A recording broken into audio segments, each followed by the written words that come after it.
Bonjour, c'est parti pour un nouveau numéro de Yes Weekend. Cette semaine, toute l'équipe est là au grand complet pour vous donner des idées de sorties à Rouen et ailleurs en Normandie.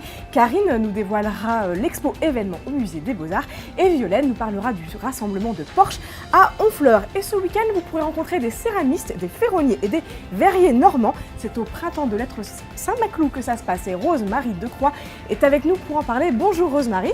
Bonjour. On se retrouve à la fin de l'émission. Tout de suite, quel spectacle, quel concert ne pas manquer dans l'agglo de Rouen ce week-end, c'est tout de suite dans l'agenda. Cela fait plusieurs semaines que l'on vous parle du festival Spring, mais toutes les bonnes choses ont une fin. Dernier lever de rideau vendredi à 20h30 au Cirque Théâtre d'Elbeuf avec 2 concerts. À travers le jazz poétique de Nejba Benchaïb et le rap d'Aloïse Sauvage, le festival s'offre une très belle sortie de piste. Eux, ce sont de vrais clowns. Les frères Taloche montent sur la scène du théâtre à l'Ouest samedi à 20h et dimanche à 17h. Le duo comique belge mêle toujours le mime, les quiproquos et les bons jeux de mots. Et ça plaît beaucoup. Il va y avoir du sport samedi dès 18h au stade municipal Jean Adret à Sotteville-les-Rouen. Le club de Full Contact organise son gala annuel et de grosses pointures du genre sont attendues. Parmi la vingtaine de combattants, 2 champions du monde s'affronteront pour un titre européen. Si vous voulez découvrir cette forme de boxe de pied-point, c'est le moment. Vous êtes nombreux, comme moi, je le sais, à trépigner d'impatience avant la diffusion de la 8e et ultime saison de Game of Thrones le 14 avril prochain. L'historiale Jeanne d'Arc fête l'événement à sa manière avec une expo consacrée aux séries historiques. Game of Thrones, mais aussi Kaamelott et Versailles. Découvrez l'envers du décor grâce à des armures, des armes, des croquis, des costumes. Et pour le lancement de l'expo, l'entrée à la mythothèque de l'historiale est gratuite samedi et dimanche. Alors foncez! Moi, je fonce tout de suite voir Karine pour le coup de cœur de sortir à Rouen. Karine Braque, Miro, Calder, ce sont vraiment des grands noms de l'art moderne qui font rêver, mais ils ont un point commun qu'on ne sait pas forcément, ils sont tous retrouvés en Normandie. Ils sont tous retrouvés en Normandie, comme un certain Picasso d'ailleurs qui avait choisi dès le début des années 30 de s'installer à Gisors. Braque, lui, est venu s'installer à Varengeville, à une douzaine de kilomètres de Dieppe. Alors pourquoi Varengeville? Parce que tout simplement il avait l'un de ses amis qu'on connaît un petit peu moins, Paul Nelson, un architecte américain qui possédait une maison à Varengeville, donc Braque lui rendait visite. Et puis finalement, il a été charmé par ce petit coin de Normandie, comme avant lui, il faut bien le dire aussi, Isabey ou Monet qui ont travaillé à Varengeville. Donc Braque, il a acheté une maison et puis il a fait construire son atelier avec un attachement très particulier à cette commune où d'ailleurs il est mort dans les années 60. Mais on le sait, on peut toujours les voir. Il a peint notamment les vitraux de l'église et il est enterré au cimetière de la commune de Varengeville. Et donc il a travaillé à Varengeville, s'est inspiré de Varengeville et ça a aussi changé sa perception, alors, on ne peut pas dire sa perception, mais en tout cas il a travaillé différemment et notamment à Varengeville il s'est intéressé à la sculpture, il a notamment sculpté des galets ramassés sur la plage. Et c'est ça que montre notamment cette exposition. Toi, qu'est-ce que tu as préféré dans cette exposition au Musée des Beaux-Arts de Rouen? Alors écoute, c'est une question piège, hein, c'est toujours un petit peu difficile. Je vais te dire que tout est formidable, tout est beau à voir. Ce qui m'a peut-être le plus ému, ce sont des documents personnels, évidemment peu ou pas montrés. Alors des documents administratifs par exemple, hein, mais aussi des photos. Pourquoi? Parce que la fille de la cuisinière des Braque, ça c'est une autre histoire. Braque lui avait offert un appareil photo et elle faisait des photos un petit peu partout. Et donc tu as ces photos où on voit Miro, Braque sur la plage par exemple à Varengeville, prendre un petit bain de soleil ou Braque dans son atelier. Donc ce sont des documents évidemment très personnels qui nous rendent peut-être un petit peu ces artistes, hein, parce qu'on n'a pas parlé de Calder également, qui faisait un petit peu partie de la bande, et ils ont vraiment formé une communauté artistique, une petite communauté artistique, et donc ça nous les rend très proches, très très familiers, et j'ai trouvé ça vraiment très très émouvant, et on peut voir également une palette de peintres de Braque, donc ça c'est absolument fabuleux. Donc, comme on est en train de parler de famille, j'ajoute que Juan Pugnette Miro sera à Rouen ce vendredi pour donner une conférence sur Miro et la musique. C'est le petit-fils de l'artiste, hein, donc c'est quand même assez exceptionnel qu'il soit là. Et l'expo, elle est à voir jusqu'au lundi 2 septembre au Musée des Beaux-Arts de Rouen. Vous avez le temps, mais... J'ajoute qu'il parle français, j'ai eu l'occasion de le rencontrer, il parle français, il est adorable, on peut lui poser des questions. Donc ce sera vraiment une très très belle rencontre si vous avez l'occasion d'assister à cette conférence. Merci Karine d'avoir partagé avec nous tes impressions de cette plaisir. exposition Allez donc au musée phare de l'été. Exactement. Et qu'est-ce qui se passe à Honfleur et Gruchel-Vallas si on allait poser la question à Violaine?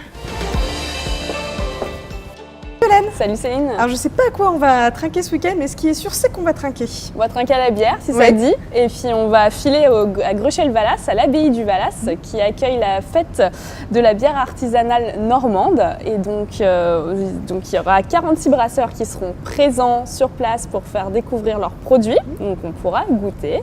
C'est 46 brasseurs, pardon, ça représente quand même une grosse part des brasseurs normands parce qu'il y en a aujourd'hui une soixantaine, alors qu'il y a 3 ans, il n'y en avait encore que 30. Donc il y a une belle poussée C'est un en secteur en puissance. pleine croissance. Voilà, Oui. Et puis bientôt, on pourra peut-être même goûter de la bière 100% normande, puisque la filière houblon vient d'être créée. Donc la bière normande a de beaux jours devant elle. Et justement, si tu veux aussi en savoir un peu plus, au-delà de la dégustation qui est très sympathique, si tu veux en savoir plus sur le processus de fabrication de la bière, il y a une conférence qui est prévue dimanche matin à 11h sur la bière pour les nuls. Donc ça sera sur le ton humoristique. Et je crois que j'ai oublié de préciser quelque chose d'important, c'est que la fête se tient dimanche de 10h à 18h. Et l'entrée est à 3 €. Donc ça c'est à Gruchel-Valas, et si vous aimez les belles voitures, c'est à Honfleur qu'il faut filer à toute allure. Ouais, un peu en fait, on peut les croiser un peu partout sur les routes, enfin un peu partout, sur plusieurs routes normandes ce week-end. En fait, c'est l'Amicale Porschiste de Normandie qui organise le 4e rassemblement Porsche Color. Donc ils vont partir, il y a 530 Porsche qui sont prévus, qui vont partir soit des environs d'Yvetot, soit depuis le haras du Pin, donc samedi matin. Ils vont prendre la route, ils vont faire un rallye touristique et ils vont arriver à Cambremer, où là on pourra déjà voir ces belles voitures de 11h30 à 16h30. Puis après, elles poursuivront leur chemin jusqu'à Honfleur, où les admirateurs de belles voitures pourront les admirer sur les quais entre 15h et 19h. Elles reviendront sur les quais le dimanche de 11h30 à 16h. De 10h30 à 17h. Et à 17h, elles prendront encore la route pour faire un joli périple autour d'Honfleur. Donc de quoi les admirer. De la bonne bière à Gruchel-Valas, des belles voitures à Honfleur. Merci beaucoup Violaine pour ces conseils. De rien. Nous, on va aussi parler de très beaux métiers, les métiers d'art, et c'est aussi ce week-end à Rouen. Cette semaine, ce sont les 13e journées européennes des métiers d'art. Et depuis 3 ans, la métropole participe avec ce rendez-vous, le Printemps de lettres Saint-Maclou. Alors quel métier, quel savoir-faire vous allez pouvoir découvrir ce week-end? On voit ça tout de suite avec Rose-Marie Decroix, présidente du pôle céramique Normandie. Bonjour. Bonjour. Alors qu'est-ce que c'est exactement ce Printemps de lettres Saint-Maclou?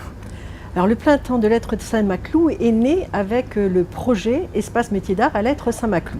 Nous n'avons pas voulu attendre que ça soit prêt, que ce soit tout beau. Donc il y a 2 ans, une manifestation a été organisée. Nous étions plus de 40 personnes, donc des céramistes, ferronniers, verriers, avec des démonstrations, des animations. Et comme ça a très très bien marché, on a fait les 2e Printemps de lettres Saint-Maclou. Et là on est au 3e Printemps de lettres Saint-Maclou. Mais cette année, nous sommes hors les murs à cause des travaux. Ce qui nous pose des problèmes, puisque malheureusement, cette manifestation était prévue sur 2 jours et que samedi, elle ne pourra pas avoir lieu. Vous savez bien pourquoi. Alors ce qui est dommage, c'est que toute la communication a été faite sur les 2 jours et qu'on espère que tout le monde viendra dimanche. Donc venez très très très nombreux pour voir toutes les belles productions. À terme, Lettres Saint-Maclou va devenir justement un centre de référence pour la céramique. Il est en travaux, c'est pour ça donc que vous l'avez rappelé que la manifestation ne peut pas se dérouler au centre de Lettres. Mais bon, justement, où en est le projet? Eh bien, le projet avance très très bien. Très très bien. Donc je peux vous dire, ça y est, c'est validé. Ça va s'appeler la Galerie des Arts du Feu. Parce qu'il faut savoir qu'il y a près de 200 métiers d'art et qu'on ne pouvait pas être présent pour tous les métiers d'art. Ça laisse la place à d'autres initiatives, d'autres projets dans la région. Donc les arts du feu, c'est ceux qui utilisent le feu. Donc tout ce qui est le travail de l'argile, mais également les métaux et également le verre. Et vous avez la date d'ouverture? Bien sûr, ouverture au public le 1er mars 2020. Donc venez nombreux, il y aura des surprises. Je peux déjà annoncer qu'au mois de mars, il y aura un concours du chat, le chat de lettres. Donc toute la population est appelée à venir voter pour son chat, qui deviendra une sorte de mascotte après, avec l'autre qui est en vitrine, que tout le monde connaît. Le seul souci que nous avons, malheureusement, c'est qu'on s'aperçoit là encore, malgré tous les efforts qui sont faits autour des métiers d'art, que les métiers d'art sont les parents pauvres de la culture.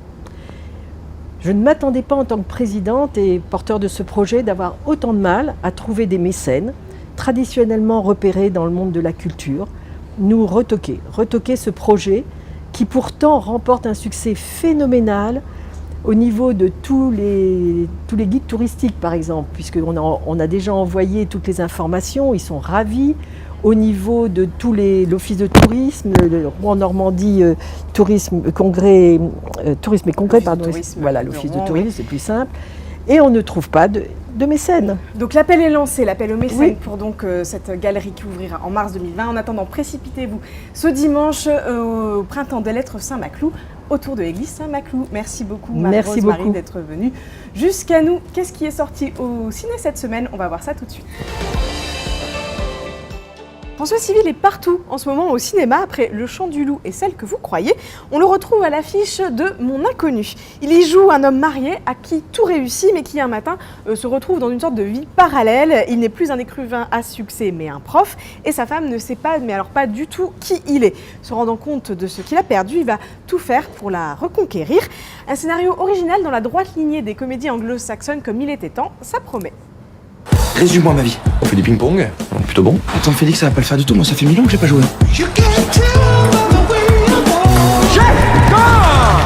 que tu me fais là? T'es pas obligé de me tourner le dos, hein, je connais ta bite. Hein? Comment ça tu connais ma bite? C'est pas ma meilleure amie, mais oui, je connais ta bite. Ouais. Salut lapin, ça va? Et tu préfères baiser tes plans cul dans ta garçonnière? Ah, tu viens pas? Si. Bah viens. Ouais. Par contre, tu sais ce qui me ferait plaisir? Tu me fasses un petit massage comme l'autre fois. Bah non, t'es con ou quoi, les pieds? Et oui, c'était les pieds qu'on avait fait. Oui. Dans la catégorie des super-héros dont on n'a absolument jamais entendu parler, je demande Shazam. C'est ce que doit crier Billy Batson, un ado débrouillard de 14 ans pour se transformer en Malabar, doté de pouvoirs avec cape, collant et toute la panoplie. Il en ressort une sympathique comédie d'action qui plaira aux plus jeunes. C'est quoi tes super pouvoirs? Mes super pouvoirs? Je sais même pas comment pisser avec ce truc! T'as une force surhumaine! Tu peux aussi voler?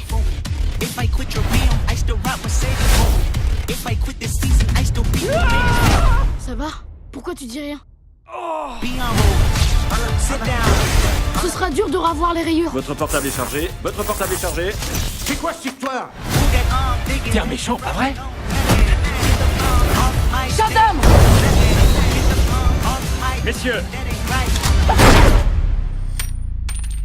Tu résistes aux projectiles! je suis super par balle. Vous êtes mort. Désolé pour votre vitrine et me remerciez pas de vous avoir sauvé les voleurs. Ah tiens, ça va vous? Moi je suis un super héros.